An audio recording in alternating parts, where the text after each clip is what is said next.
लातूर जिल्ह्यातील मुरुडमध्ये विनयभंगाची घटना घडली आहे। शिक्षकाकडून घराच्या शेजारी राहणाऱ्या मुलीचा विनयभंग करण्यात आलाय। गुन्हा दाखल करत या आरोपी शिक्षकाला ताब्यात घेण्यात आले।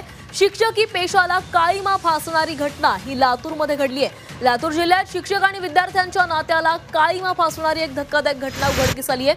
घराच्या शेजारी राहणाऱ्या 45 वर्षाच्या शिक्षकानं 14 वर्षीय अल्पवयीन मुलीचा विनयभंग केलेला आहे। लातूर जिल्ह्यातील मुरुड येथील ही घटना आहे। आरोपी शिक्षक तानाजी कोळी विरोधात मुरुड पोलीस ठाण्यामध्ये विनयभंग आणि पॉस्को कायद्याअंतर्गत गुन्हा दाखल करण्यात आला असून आरोपी शिक्षकाला पोलिसांनी अटक केली आहे। गुन्हा रजिस्टर नंबर 87/2025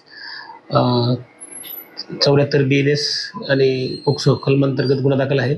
यामधील पीडित फिर्यादी घरी असताना यातील आरोपीने बाथरूममध्ये जाऊन तिचा विनयभंग केला अशा स्वरूपाच्या तक्रारीवरून फिर्याद दाखल आहे। यातील आरोपी ताब्यात आहे। अटक करण्याची प्रक्रिया चालू आहे। गुन्ह्याचा तपास सुरू आहे।